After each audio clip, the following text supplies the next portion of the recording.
SSC দাখিল, SSC vocational এবং দাখিল ভোকেশনাল লেভেলের যে পরীক্ষাগুলো আজকে শুরু হচ্ছে।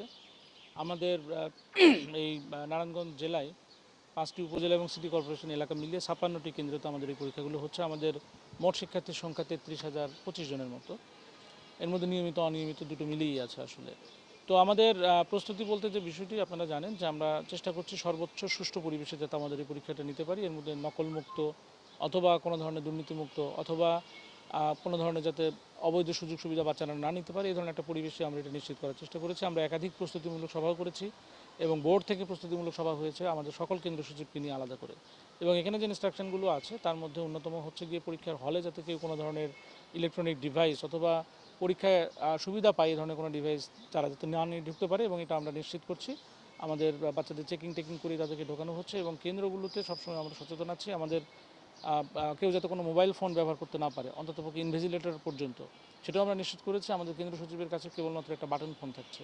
তো আমরা সেভাবেই কাজগুলো করছি, এটার একটা বিষয়। আর দ্বিতীয় যে বিষয়টি হচ্ছে কি আমাদের সারা জেলায় আমাদের পর্যাপ্ত পরিমাণে ম্যাজিস্ট্রেট দেওয়া আছে। প্রতি 2টা করে সেন্টারে একজন করে ম্যাজিস্ট্রেট আসলে দেওয়া আছে যাতে করে আমরা ঘন ঘন এই জায়গাগুলো দেখতে পারি এবং যদি কোনো ধরনের কোনো সমস্যা হয় সেটা যেন আমরা অ্যাড্রেস করতে পারি।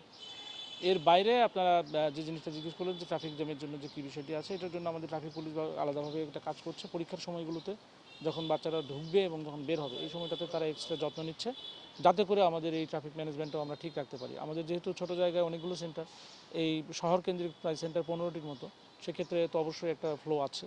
তো সেটা নিয়েও আমরা কাজ করছি। আমরা আশা করি এখন পর্যন্ত সমস্যা হয়নি, ইনশাল্লাহ হবেও না, আমরা এটা নিয়ে সচেতন আছি। আর এখন পর্যন্ত যতটুকু খবর পেয়েছি আমাদের পুরো জেলাতেই সুষ্ঠু এবং স্বাভাবিকভাবে পরীক্ষা হচ্ছে। দিন শেষে হয়তো বলা যাবে যে কোনো ধরনের অপ্রীতিকর ঘটনা ঘটেছে কিনা অথবা পরীক্ষায় অসৎ উপায় অবলম্বনের জন্য কাউকে বহিষ্কার করা হয়েছে কিনা এটা হয়তো পরীক্ষা শেষে জানা যাবে।